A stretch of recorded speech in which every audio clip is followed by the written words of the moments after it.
karaniwan sa Ilocandia at Cordillera. Higit 2 dekada ng pinagkakatiwalaan. Ito ang radyong pambalitaan ng Tiradpas Network.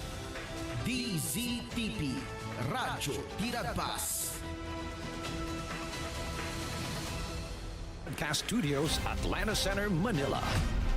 Narito ang inyong kasamang tagapagbalita. RMN Network News. Magandang hapon, Pilipinas. Ako po si Radyo Manel Maracol. Araw ng Huwebes, sa Pebrero 19, 2029 o 26. Ako naman si Radyo Man, Jenny Pahilanga. Mga kasama, narito na ang Pangulo ng mainit na mga balita. Ang PNP may person of interest na sa pagpatay sa opisyal ng CAAP sa Puerto Princesa City, Palawan. Ang CAAP kinundi na ang krimen. Mastermind sa pag-chop-chop sa katawan ng isang lalaki arestado na ng Pasay Police.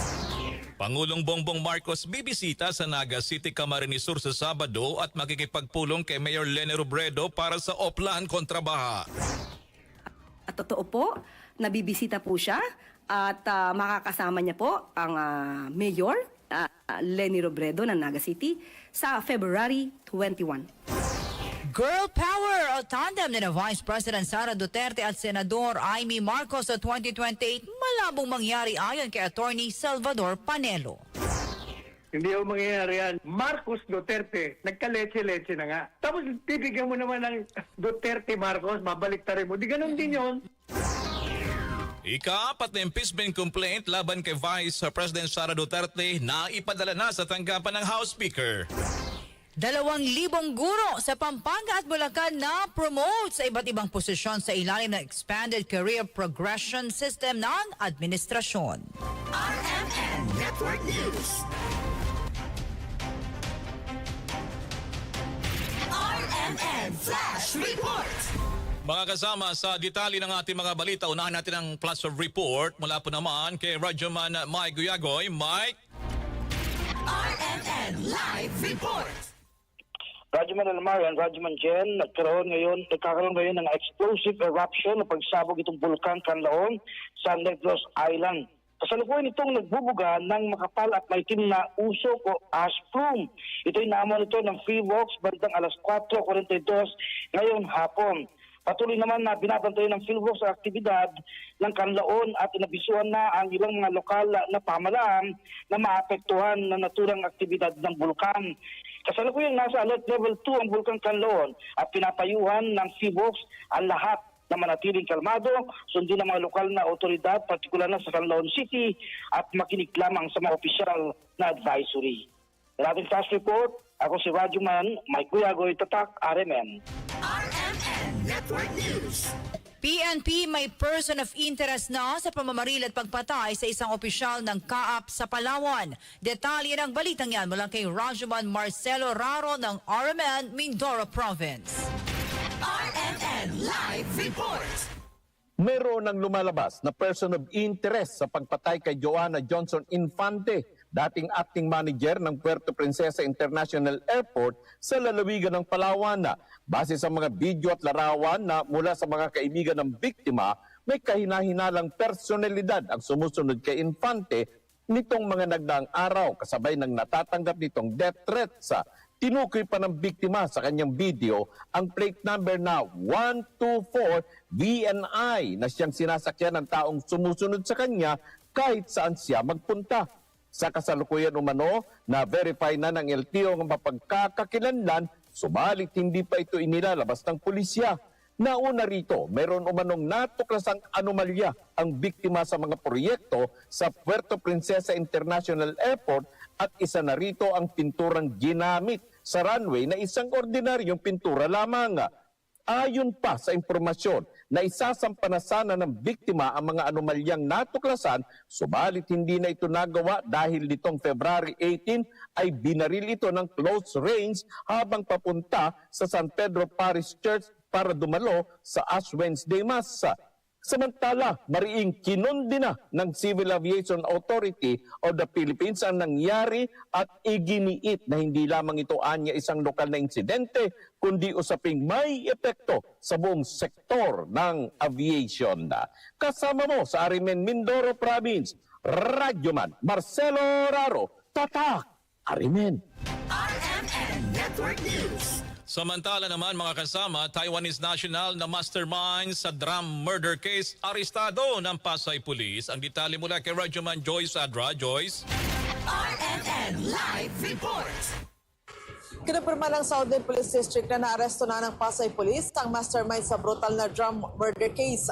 Ayon sa SPD, isang Taiwanese national ang natukoy na principal suspect sa pagpatay at pagchap-chap sa labi ng biktimang Chinese national kung saan ang labi nito ay na-recover sa loob ng drum sa Binondo, Manila. Kinumpirma ng SPD na 1:30 kaninang hapon natunton ang Taiwanese suspect sa loob ng Okada Hotel and Casino sa Seaside Boulevard, Parañaque City. Iniulat din ng SPD ng 32 anyos na dayuhan na kilala sa alias sa Davao ay natukoy na nasa likod ng pagpatay at pagchap-chap sa Chinese national na si Xiang Yang. Natukoy ang pagkakakilala ng biktima sa membership shopping card na na-recover ng mga otoridad. Ang Taiwanese suspect ay nasa custody na ng pulisya at nakatakda siyang isa ilalim sa inquest sa proceedings sa Pasay Prosecutor's Office.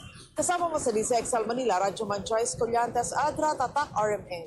RMN Network News. Magkikita si Pangulong Ferdinand Marcos Jr. at Naga City Mayor Leni Robredo sa Naga City sa Sabado, February 21. Ang kay Palace Press Officer Yusek Claire Castro, ang pagbisita ng Pangulo sa Naga City ay upang inspeksyonin ang paglilinis ng mga kanal, estero at ilog sa lungsod bilang bahagi ng Oplan kontra Baha. Yung Oplan kontra Baha ay pinasimulan na po sa Naga City ng ating Pangulo.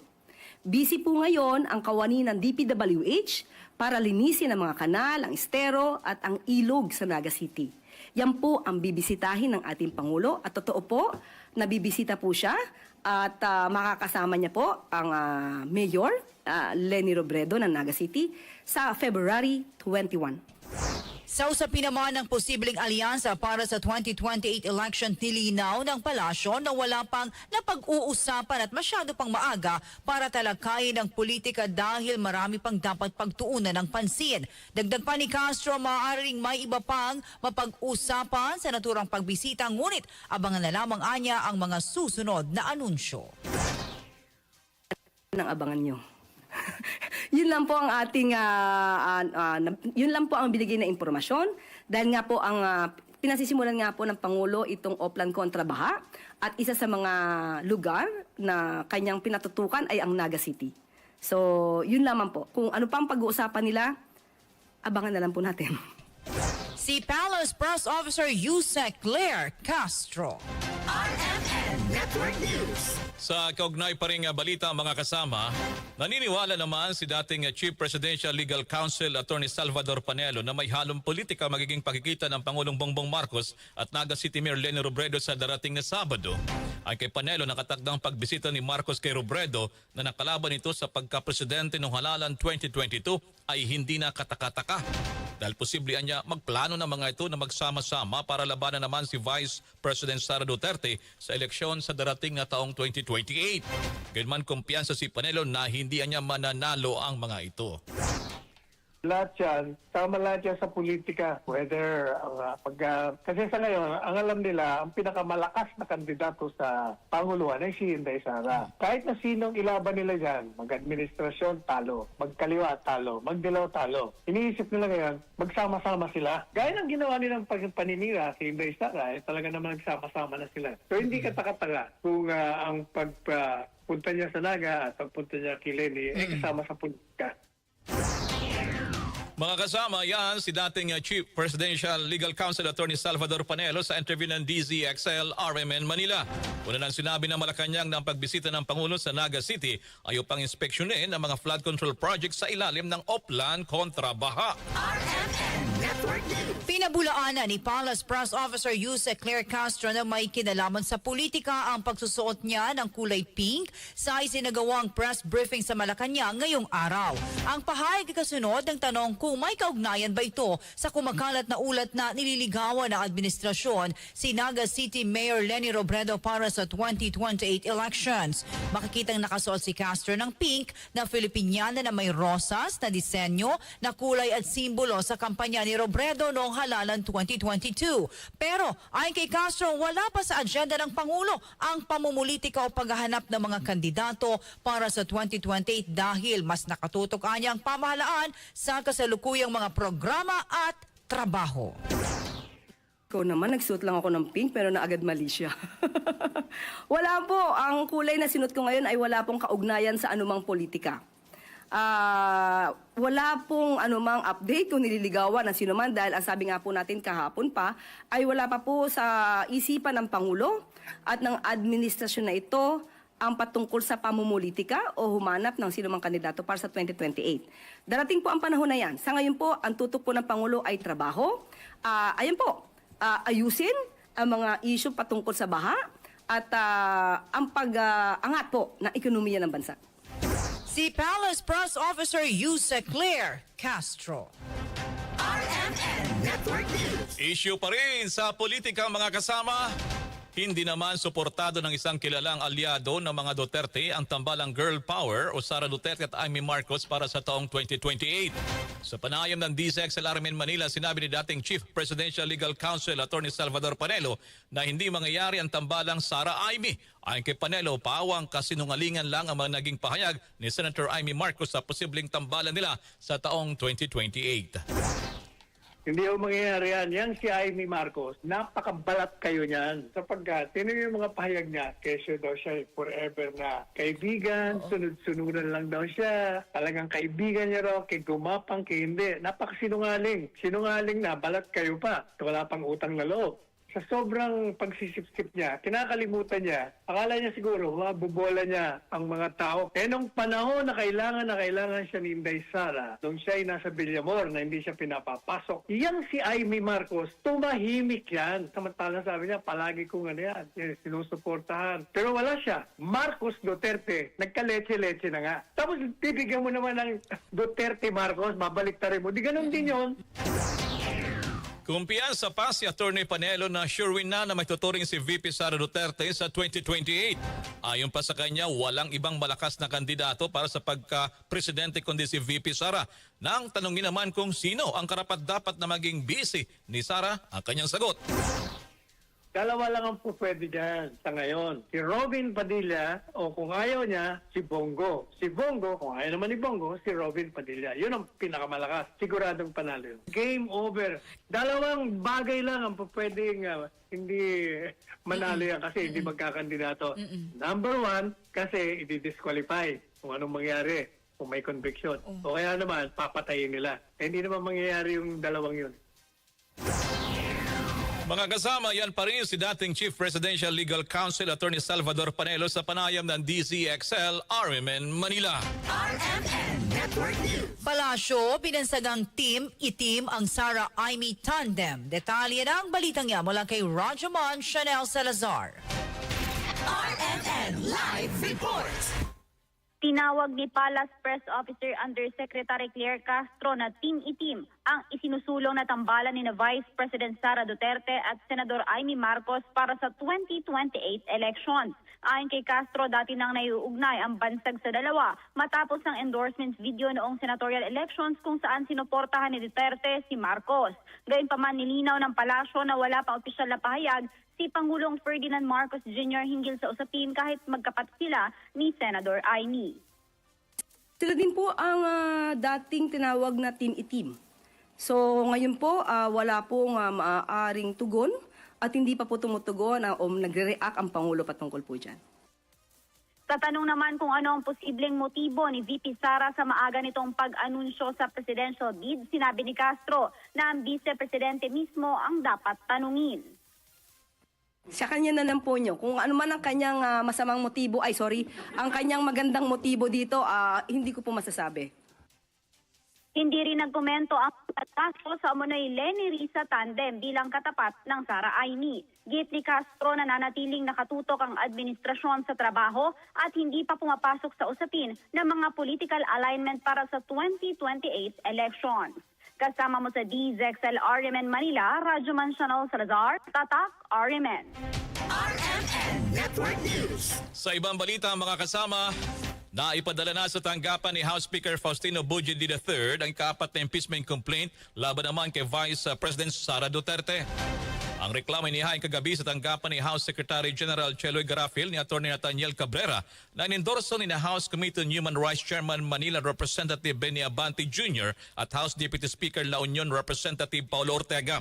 Dito ay Garafil, tanging papel nito sa proseso ng impeachment ay purely ministerial lamang at limitado sa pagtanggap ng impeachment complaint at pag-transmit ng mga pleadings at mga dokumento sa Kamara. Tiniyak pa nito na anumang aksyon kaugnay sa impeachment ay striktong nakabatay sa konstitusyon at patakaran ng House of Representatives. Samantala, naniwala naman si Atty. Salvador Panelo na uusad at maapektuhan ang impeachment case laban naman kay VP Sara. Ang kay Panelo, dito magkakalaman kung sino talaga ang tunay at peking kalyado ng mga Duterte. Alam ng lahat ng mga mambabatas na tatakbo yan sa 2028. Kaya whether she declared or not, talagang maapektuhan ang impeachment. Ang impeachment na yan ay tinatawag nating numbers game. Yang mga mambabatas na yan, makikita mo ang kanilang political leanings pagdating sa botohan. Yung mga yan, maglalaro muna yan sapagkat matagal pang halala kahit na alam nila na tatakbo siya. Bago sila maglilipatan sa partido ni Inday Sara, bago nila susuportahan niya. So sa impeachment, sa tingin ko, mangyayari dyan, ang politika na ang papasok na. Kung gusto nilang manatili sa kapangyarihan, maglilipatan yan.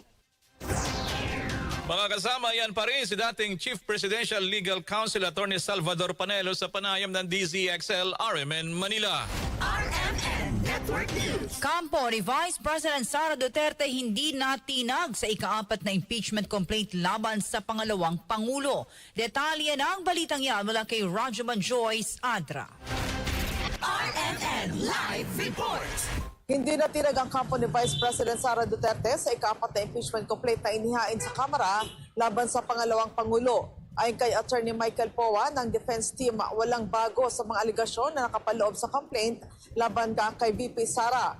Tiniyak din ni Attorney Poa na handa silang harapin sa tamang panahon ang mga akusasyon laban sa pangalawang Pangulo batay sa konstitusyon at sa umiiral na panuntunan. Una na rin iginit ni Attorney Poa ang inilahad ng Supreme Court ng impeachment ay hindi political process. Sa halip ito ay niya ay dapat na sinusuportahan ng mga ebidensya, standards at due process. Makailang beses na rin ay iginit ni VP Sara na matagal lang pinaghandaan ng kanyang legal team ang impeachment complaints na ihahain laban sa kanya. Binigyan din pa ni VP Sara na may kinalaman sa 2028 presidential race ang anyay mga panggigipit laban sa kanya. Kasama mo sa DZXL Manila, Radyoman Joyce Collantes Adra, Tatak RMN. RMN Network News. Tumako tayo dyan sa Kamara. Isang leader ng minorya na naniniwalang si dating VP Robredo lamang maaring ipantapat kay VP Duterte sa 2020 presidential race. Detalye ng balita mula kay Radyoman Grace Mariano. Grace. RMN Live Report. Buo ang paniniwala ni House Senior Deputy Minority Leader at Caloocan Representative Edgar Erice na tanging si dating Vice President at ngayon ay Naga City Mayor Leni Robredo ang maaaring ipanlaban kay Vice President Sara Duterte sa 2028 presidential race. Di ni Erice, walang issue ng korupsyon si dating VP Leni, hindi katulad ni VP Sara na inaakusahan ng irregular na paggamit sa 612.5 million pesos na confidential funds at iba pang mga akusasyon. Git ni Erice, mas mainam din na lumaban ng mag-isa sa pampanguluhang halalan ang oposisyon sa pangunguna ni dating VP Leni. Ikinatwiran ni Erice na hindi makakabuti para kay VP Robredo kung makikipagkoalisyon ito sa administrasyon na nahaharap sa pinakamalaking korupsyon o pandarambong sa kasaysayan ng Pilipinas. Pwedeng paglaban kay VP Sara. Walang iba yan, kundi si dating VP Leni. Yun, kasi walang issue ng korupsyon kay VP Leni. Kaya lang magkakaroon ng dalawang school of thoughts yan. Whether we will coalesce with the administration or we will fight alone. Para sa akin, we should fight alone. Bakit? Hindi ibig sa politika, sa experience ko, hindi ibig sabihin ng 1 plus 1 equals 2. Dito, pagka kami 1, tapos pag sumama kami sa administration, ang ibig sabihin nun, negative 1, kaya magiging 0 because of the corruption issue. Aminado naman si Erice na hindi sigurado kung papayag si dating VP Robredo na kumandidato uli sa pagkapangulo, pero sigurado naman na nasa puso nito ang paglilingkod sa bayan para mapabuti ang ating bansa. Kasama mo sa DCXL RMN Manila, Radyoman Grace Mariano, Tatak RMN. RMN Network News. Sara Diskaya ay nareklamo ni Pasig City Mayor Vico Soto sa COMELEC dahil sa mga paglabag noong 2025 elections. Detalye ng balitang yan mula kay Radyoman Jairus Peña, Florida. RMN Live Report. Panibagong reklamo ang kinakaharap ngayon ng kontrobersyal na kontraktor na si Sara Diskaya. Kaugnay naman ito sa kanyang naging kandidatura bilang alkalde ng Pasig City noong 2025 elections. Personal na naghain ng complaint ang kanyang nakatunggali sa halalan na si Pasig City Mayor Vico Soto dahil sa mga paglabag ni Diskaya sa Omnibus Election Code at perjury. Ayon sa alkalde, hindi makatotohanan na ang mga inilagay ni Diskaya sa kanyang Statements of Contributions and Expenditures o SOSE, lalo't malaking halaga mo nang nilabas nito sa kanyang kampanya. Inireklamo si Diskaya dahil sa paggastos sa kampanya ng higit sa pinapayagan ng batas at hindi pagsasabi ng tama sa kanyang isinumiteng SOSE sa COMELEC. Sa atin kasi, ang gusto natin sa lungsod Pasig, kailangan sumunod ka sa batas. Kailangan sumunod ka sa election law. Yung sinabing kailangan mo i-declare lahat ng gastusin mo, dapat i-declare mo na maayos. Pag sinabing bawal ang ganitong klaseng billboard, bawal ang ganitong klaseng billboard. Pag sinabing 3 pesos per candidate, per voter, ang pwedeng gastusin, hanggang doon lang talaga pagka-campaign period. Sabi ni Soto, naghain din siya ng hiwalay na reklamo laban kay Diskaya sa Pasig Prosecutor's Office, kaugnay naman sa kanyang citizenship. Actually, magkakambal po ito. Ito pong final natin ngayon sa COMELEC. Tapos kaninang umaga, meron din po kaming final sa prosecutor ng Pasig para naman po sa perjury dahil sa kanyang misdeclarations tungkol sa kanyang citizenship. Dahil siya po ay British or dual citizen, tapos sinabi niya na hindi. Diba? Tapos ginamit niya pa yung passport niya pagkatapos ng filing of CO. Sa ngayon ay nakakulong pa rin si Diskaya dahil sa kinakarap na kasong may kaugnayan sa manumalyang flood control projects sa Davao Occidental. Kasama mo sa DCXL RMN Manila, Radyoman Jairus Peña, Florida, Tatak RMN. RMN Network News. Sa ibang dako ng ating mga balita, mga kasama, itinalaga ng Pangulong Ferdinand Marcos Jr. bilang bagong direktor ng National Bureau of Investigation NBI si Atty. Melvin Matibag. Ayon po dito kay Palace Press Officer Undersecretary Claire Castro, papalitan ni Matibag si Atty. Angelito Magno sa pamumuno ng ahensya. Si Matibag ay dating Cabinet Secretary ni dating Pangulong Rodrigo Duterte at ang incumbent Secretary General ng PDP Laban. Wala pang ibinibigay na detalye ang palasyo kung kailan eksaktong manunungkulan si Matibag bilang pinuno ng NBI. Nang matanong kung bakit si Matibag ang napili at kilala itong kaalyado na karang administrasyon, sinabi ni Castro na prerogatibo ng Pangulo na magtalaga ng mga opisyal ng gobyerno. RMN Network News. Pinangunahan ni Pangulong Ferdinand Marcos Jr. ang panunumpa ng halos 2,000 bagong promote na public school teachers sa Bulacan at Pampanga. Sa ilalim ito ng Expanded Career Progression System ng administrasyon. Ang mga guro ay na-promote sa iba't ibang posisyon mula Teacher 2 hanggang Teacher 4, Master Teacher 1 hanggang 3 at Principal 1 hanggang 4. Para sa Pangulo, mahalaga ang papel ng mga guro sa paghubog ng kinabukasan ng kabataan at ng buong bansa. Sa ilalim ng pinatutupad na sistema, umabot na sa 16,000 public school teachers sa buong bansa ang na-promote ng administrasyon. RMN Network News. Mga kasama, ang mga RMN executives dumalo po sa blessing at inauguration ng RMN Bacolod Broadcast Station. Mula sa RMN Bacolod, Beditali, Radyoman Nikki Magbanwa. RMN Live Report. Lubos ni kinagagalak at pinagpapasalamat ng RMN Bacolod ang pagbisita ng Canoy family sa lungsod para sa inauguration ng newly renovated DYHB at IFM Broadcast Station. pinaunlakan ng RMN executives sa pangunguna ni Chairman at President Eric Canoy kasama sina EVP and COO Mr. Enrico Canoy, RMN, MMV, EVP and COO Ms. Erica Canoy Sanchez at VP for Operations and Corporate Communications Head Mr. Enrique Canoy ang re-inauguration ng RMN Bacolod Office. Sa kanyang speech, sinabi ni CEO Eric na ito ay bahagi lamang ng testamento na gusto nilang ihabilin sa RMN Bacolod sa ngalan ng serbisyo publiko. Nice to be back here to see everybody. Like any father, I guess it's nice to see your children as they keep on growing up. And the testament of that is being my children. Actually, there will be the last few times I'll be addressing everybody. Kasi dapat sila na, di ba? Mayor Vic, dapat the next generation na mag-take over na talaga. So I'm just being like Father Raymond was saying, I'm still the old acacia here. And hopefully not topple down. I'm tall, hopefully not proud. I'm trying to dig deeper roots and all of this that we put together. Dumalo rin sina Iloilo Station Manager Ronel Sorbito, Calibo Station Manager Ditz Hener at Rojas Station Manager Eleazar Navarra kung saan kasama rin nila ang iba pang mga karadyuman sa kani-kanilang estasyon. Isa sa mga inihandang sorpresa ng RMN Bacolod ay ang unveiling ng mural painting kung saan kita ang portrait ni na RMN founder Sir Henry Canoy at Sir Eric Canoy. Nakaguhit din ang kasaysayan ng RMN at ang patutunguhan nito sa susunod pang mga taon. Dagdag pa ni Sir Eric na patuloy na maninindigan ang RMN sa serbisyo publiko. Kasama mo sa RMN Bacolod, Radyoman Nikki Magbanwa, Tatak, RMN.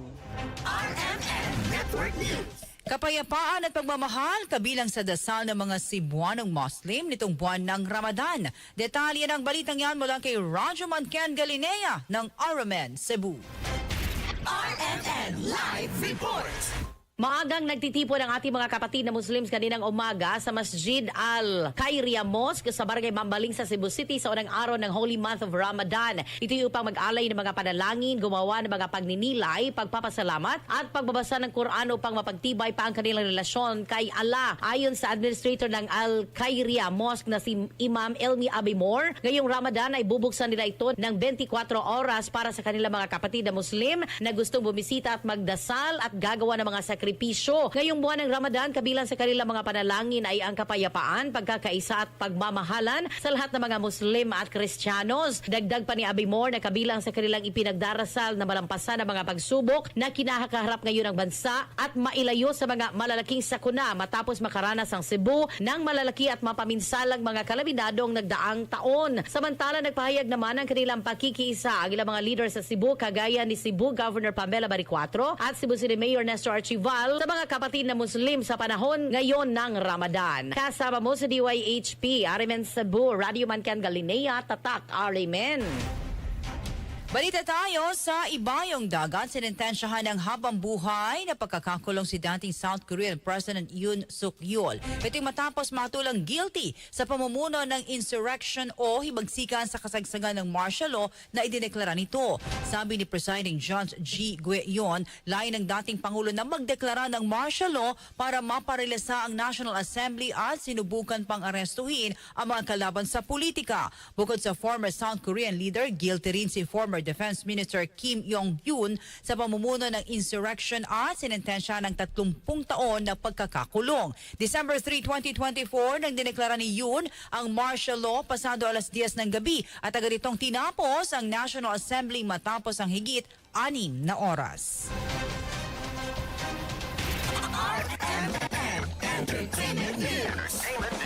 Oscar winner Michelle Yeoh ginawa na ng Hollywood Walk of Fame star. Detalye mula kay Rajuman Alex Furake. Very honored ang Hollywood actress na si Michelle Yeoh. Ito'y matapos gawaran ng Hollywood Walk of Fame star sa Los Angeles, California, CEO. Sa Instagram, ibinahagi ni Michelle ang pagtanggap niya ng parangal at nagbigay ng isang heartfelt speech. Noong 2023, gumawa ng history ang Asian icon matapos magwagi bilang Best Actress sa Oscars para sa Everything, Everywhere, All at Once. Sa kaparehong taon, nasungkit din niya ang Best Actress sa SAG Awards at Golden Globe Awards. Si Michelle Yeoh ay nakilala rin sa kanyang roles sa Weekend at Crazy Rich Asians. Yan ang ating entertainment news. Alex Forakia, Tatak, RMN.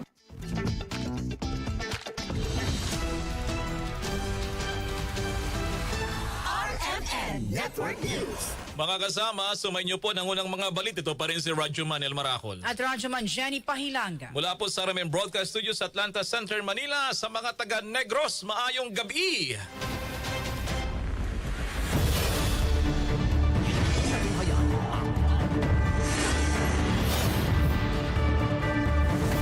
Ako, si Radyoman Jenny Pahilanga.